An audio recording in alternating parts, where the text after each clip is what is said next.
Hello' everyone সকলোকে মই মোৰ ইউটিউব চেনেললৈ স্বাগতম জনাইছোঁ। ডিগ্ৰী পাছ কৰা ছাত্ৰ-ছাত্ৰীসকলৰ লগতে ডিগ্ৰী পঢ়ি থকা ছাত্ৰ-ছাত্ৰীসকলৰ বাবে লৈ আহিছোঁ এক ডাঙৰ খবৰ। এই খবৰটো হৈছে অসম চৰকাৰে ডিগ্ৰী পাছ কৰা ষ্টুডেণ্টছক আৰ্থিক সহযোগিতা প্ৰদান কৰাৰ বাবে আজি ডিক্লেয়াৰ কৰা মুখ্যমন্ত্ৰী জীৱন প্ৰেৰণা আঁচনি।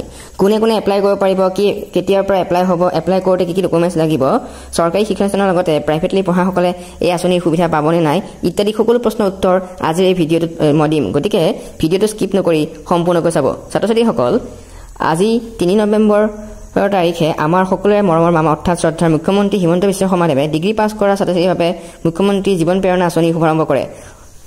এই আঁচনিত মাহেকত ২৮,০০০ টকাকৈ এবছৰলৈ প্ৰায় ৩০,০০০ টকা ছাত্ৰ-ছাত্ৰীসকলে লাভ কৰিব। এই আঁচনি কথাটো হ'ল কোনে কোনে এই আঁচনিৰ সুবিধা পাব বা কোনে কোনে নাপাব। প্ৰথমতে ২০২৫ চনত ডিগ্ৰী পাছ কৰা ছাত্ৰ-ছাত্ৰীসকলেহে এই বছৰ এই আঁচনিৰ সুবিধা পাব। ইয়াৰ পাছত অৱশ্যে প্ৰতি বছৰে পাছ কৰা ছাত্ৰ-ছাত্ৰীয়ে এই সুবিধা পাই থাকিব। দ্বিতীয়তে এই আঁচনিৰ সুবিধা ৰাজ্য চৰকাৰ বা কেন্দ্ৰীয় চৰকাৰৰ অধীনত থকা চৰকাৰী কলেজ বা বিশ্ববিদ্যালয়ৰ পৰা পাছ কৰা ষ্টুডেণ্টছখিনিহে এই সুবিধা পাব। কিন্তু প্ৰাইভেট কলেজ বা ইউনিভাৰ্চিটিত পঢ়া বা ODL বা ডিষ্টেঞ্চ মোডত ডিগ্ৰী লাভ কৰা ছাত্ৰ-ছাত্ৰীসকলে এই আঁচনিৰ সুবিধা লাভ নকৰে। তৃতীয়তে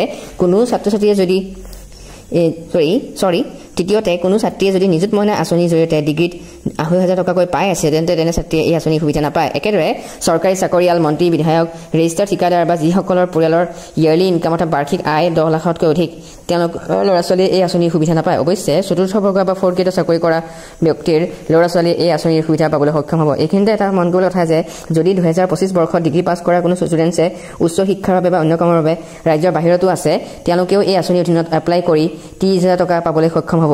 ছাত্ৰ-ছাত্ৰীসকল, এই আঁচনিত এপ্লাই কৰাৰ বাবে ইতিমধ্যে আজি অনলাইন পৰ্টেল খুলি দিয়া হৈছে আৰু এই পৰ্টেলটো হৈছে myscheme.gov.in আৰু এপ্লাই সম্পূৰ্ণ এই নৱেম্বৰ মাহটো এপ্লাই কৰিব পাৰিব আৰু ডিচেম্বৰ মাহত যিসকলে এপ্লাই কৰিব তেওঁলোকৰ ডকুমেণ্ট ভেৰিফিকেশ্যন তেওঁলোকৰ কলেজ বা ইউনিভাৰ্চিটিতে হ'ব আৰু যিসকলৰ ডকুমেণ্টছত অ'কে বুলি বিবেচিত হ'ব তেওঁলোকে অহা বছৰ জানুৱাৰীৰ পৰা প্ৰায় টকা পোৱাৰ পূৰ্ণ সম্ভাৱনা আছে।